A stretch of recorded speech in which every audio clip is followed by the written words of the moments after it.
आप सभी भाइयों को मेरा नमस्कार और सभी बहन बेटियों के चरण स्पर्श। जय भोले की। आज आपको बहुत प्यारी, बहुत सुंदर कथा सुनाता हूँ। एक बार ये रामायण काल से शुरू होती है। वैसे एक बार जब करकटी राक्षसी जो कुंभकर्ण की पत्नी थी, उसका एक पुत्र था भीम। वो दोनों सह्य पर्वत पे रहते थे। अब होता क्या है, एक दिन वो बालक भीम अपने पिता के बारे में अपनी माता से कहता है, माता मेरे पिता कौन है? तो अब करकटी बोलती है, बेटा मैं पहले एक विराट राक्षस था, उसकी पत्नी थी। हम दोनों बड़े आराम से, बड़े खुशी से रह रहे थे। तो विराट राक्षस की राम ने हत्या कर दी। पूरी बात नहीं बताती है, उसे मार दिया। तो मैं अपने माता पिता के साथ ये विंध्याचल पर्वत के पास आकर रहने लगी। वहां ऋषि अगस्त रहते थे। एक बार क्या हुआ कि ऋषि अगस्त जो थे तपस्या कर रहे थे और मेरे माता पिता उनकी कुटिया में जाकर उनका भगवान का बनाया हुआ भोग को खाने लगे, जिसकी वजह से अगस्त ऋषि के कुछ शिष्य भी मार दिए मेरे माता पिता ने। तब ऋषि अगस्त ने मेरे माता पिता को अपने श्राप से भस्म कर दिया। अब मैं अकेली रह गई। तो मैं इसी जगह आके रहने लगी, वहां से छोड़कर। अब शहर जो होता पर्वत, उस पे रावण का छोटा भाई कुंभकर्ण बहुत शक्तिशाली था। वह घूमते हुए इधर आ निकले। उन्होंने मुझे देखा, मुझसे पूछा आप कौन है? मैंने उन्हें सारी बात बता दी। तो उन्होंने मुझसे विवाह कर लिया। अब विवाह करने के पश्चात तुम्हारा जन्म हुआ। उसी समय राम ने श्रीलंका पे आक्रमण कर दिया। अब भी पूरी बात नहीं बताई। और उसमें रावण मारा गया, रावण के पुत्र मारे गए। तो मेरे पति को भी रावण ने बुलाया कि तुरंत आओ, युद्ध में चलना है। तो मेरे पति युद्ध करते हुए मारे गए राम से। राम विष्णु का अवतार थे और राम ने रावण को मार दिया। सारी लंका नगरी तहस नहस कर दी, सब राक्षस मार दिए। जो उनकी शरण में चला गया, जैसे तुम्हारे विभीषण काका, उन्हें लंका सौंप दी। इस तरह तुम्हारे पिता कुंभकर्ण थे और वो राम के हाथों मारे गए। अब इस तब उसका पुत्र बोलता है, माता, मैं विष्णु और सभी देवी देवताओं से बदला लूंगा, मैं राम की नगरी तहस नहस कर दूंगा। ये कहकर वो ब्रह्मा जी की तपस्या करने चला गया। बहुत सालों तक तपस्या करी उसने। उसकी तपस्या से जो अग्नि उत्पन्न हुई, उससे आसपास के जंगल जलने लगे। तब देवताओं ने ब्रह्मा जी से कहा, प्रभु इससे रक्षा करो। ब्रह्मा जी ने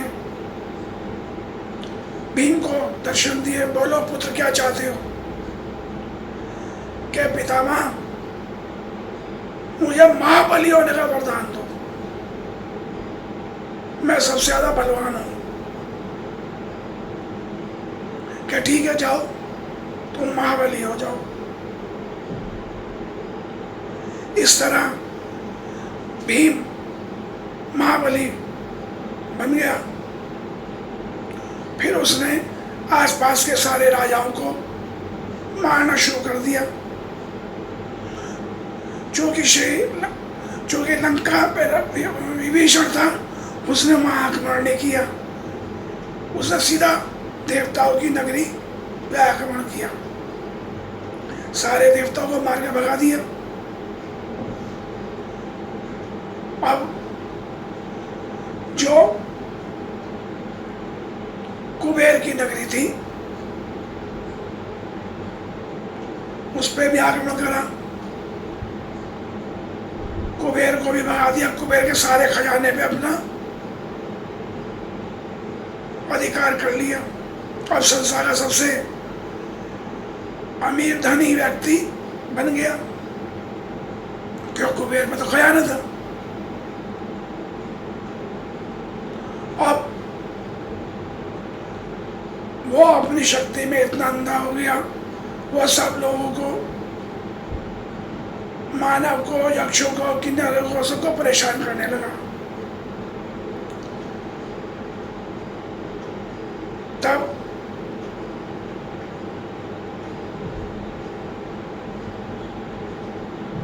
सारे देवता मिलके विष्णु भगवान के पास गए। विष्णु भगवान ने कहा, चलो भाई, भगवान शिव की प्रार्थना करते हैं, वही उपाय कर सकते हैं इसका। तो इधर कुबेर भगवान शिव की पूजा करने लगा, क्योंकि कुबेर को उसने जेल में डाल दिया था। कुबेर उसकी जेल में रह के ही वहीं शिवलिंग बना के तपस्या करने लगे।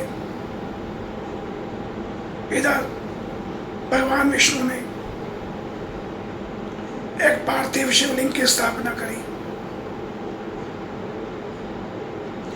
सारे देवी देवताओं ने और भगवान विष्णु ने, देवाधिदेव महादेव, सदाशिव, परम पिता, जगत पिता, उनकी आराधना शुरू करी, पूजा अर्चना शुरू करी।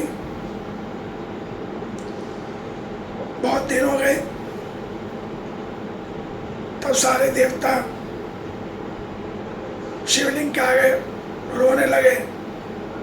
भगवान विष्णु ने भी बहुत हृदय से कहा, प्रभु अब तो आ जाओ। भगवान शिव वहां प्रकट हो गए। उन्होंने विष्णु से कहा, बोलो नारायण, क्या चाहिए? क्या प्रभु आपसे कुछ छिपा नहीं है? आप इन सभी देवी देवताओं और हमें इस भीम राक्षस से मुक्ति दिलाओ। भीम राक्षस जो है बहुत परेशान कर रहा है। उसने स्वर्ग पे अपना कब्जा कर लिया है, कुबेर की नगरी पे कब्जा कर लिया है, कुबेर को जेल में डाल दिया है। उनकी पत्नी वहाँ आपकी तपस्या कर रही है, रोया ना। कहते हैं आप जाओ, मैं इस समस्या को खत्म करता हूँ। भोलेनाथ तो भोले हैं ही। अब सभी देवी देवताओं ने जाकर कुबेर नगरी के राजा कुबेर से कहा, देखो हम तुम्हें चुपचाप बताने आए हैं, भगवान शिव ने कह दिया है मैं इस भीम राक्षस का अंत कर दूंगा, कुछ दिनों में तुम्हें मुक्ति मिल जाएगी। अब सब बड़े प्रसन्न होते हैं और राजा भी खुश हो जाता है। अब वो पूजा अर्चना और तेज कर देता है। तो जो जेल के रक्षक पहरेदार होते हैं वो भीम अपने राजा भीम महाबली भीम से आकर शिकायत करते हैं कुंभकर्ण पुत्र से। कहते हैं महाराज ऐसे ऐसे बात है। अच्छा चलो मैं आता हूँ। इधर कुबेर की पत्नी पूर्ण रूप से समर्पण से भगवान शिव की पूजा कर रही होती है। भगवान शिव उसे दर्शन देते हैं कि मैं कुछ दिनों में अभी तुम्हारे पति को स्वतंत्र कराता हूँ। इस तरह भगवान शिव अपने कैलाश चले जाते हैं, देखते रहते हैं क्या होता है। इधर कुबेर पूर्ण रूप से पूजा कर रहा है जेल के अंदर ही, कारागार में। अब महाबली भीम तलवार लेके आते हैं, गुस्से में भरे हुए होते हैं। राजा से कहते तेरी इतनी हिम्मत मेरे राज्य में शिव की पूजा कर सके, मेरे कारागार में, मेरी जेल में तलवार मारते देखे उसकी गर्दन उड़ाने के लिए। तो कुबेर जो है अपना मस्तक शिवलिंग के नीचे कर देते हैं, तलवार शिवलिंग पर पड़ती है। शिवलिंग पर तलवार लगते ही महादेव प्रकट हो जाते हैं। शिव प्रकट होते ही तलवार के उसके टुकड़े टुकड़े कर देते हैं और उससे युद्ध करने लगते हैं। भीम से युद्ध बहुत दिनों तक चलता है। अब भगवान शिव के सारे गण भी आ जाते हैं, तो सारी भीम की महाबली भीम की सेना को सब मार डालते हैं। ऐसे ही सब सेना को भगवान शिव भस्म कर देते हैं। अब भगवान शिव देखते हैं यह इतनी आसानी से मानने वाला नहीं है, अपना तीसरा नेत्र खोलते हैं, उसे भस्म कर देते हैं। इसके भीम के खत्म होते ही सारे देवता जय जयकार करने लगते हैं। भगवान विष्णु भी आ जाते हैं, ब्रह्मा जी भी आ जाते हैं, सभी देवी देवता आ जाते हैं। कुबेर की पत्नी आती है, कुबेर भी को स्वतंत्र करा के वहां लाया जाता है। तो विष्णु कहते हैं प्रभु, हे देवेश्वर, हे महादेव, हे सदाशिव, आप यहीं पे स्थापित हो जाइए। आपने भीम को मारकर सभी देवी देवता को स्वतंत्र किया है, उन्हें उनका स्थान दिलाया है जिससे संसार का पालन हो सके। तब भगवान शिव उस शिवलिंग में अपनी ज्योतिर्रूप को स्थापित कर देते हैं। तब उस ज्योतिर्लिंग का नाम भीम के नाम से भीमा शंकर पड़ता है। यह भीमा शंकर के नाम से महाराष्ट्र में स्थापित है।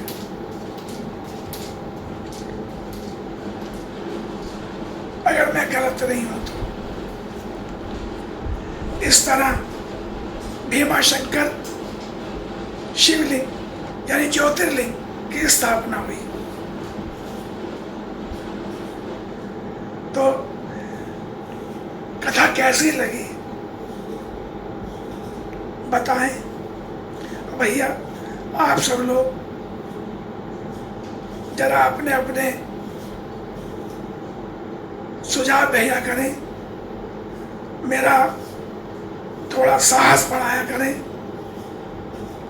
मैं कोई ज्ञानी महाज्ञानी तो हूं नहीं, छोटी मोटी सी पूजा करने वाला एक तुच्छ क्या भगवान की मिट्टी की रेत भी बन जाऊं तो बहुत बड़ा भाग्य होगा। तो कृपा करो मेरे लिए। तो आप भी भगवान शिव का अंश हो। कहते हैं हर आदमी में भगवान शिव का अंश है, क्योंकि आपकी गर्दन ऐसे ऐसे घूम सकती है, पीछे नहीं घूम सकती। अगर पीछे घूम गई तो आप पिशाच हैं, प्रेत हैं। केवल इसलिए नहीं घूमते, जब शिवलिंग होता है उसकी आधी परिक्रमा इधर की होती है और आधी परिक्रमा इधर की होती है, बीच में शिवलिंग होता है। तो ये हमारा शरीर के पीछे का जो हिस्सा है, यहाँ शिवलिंग रूप में जो खुद भगवान शिव विराजमान है, इसलिए हमारा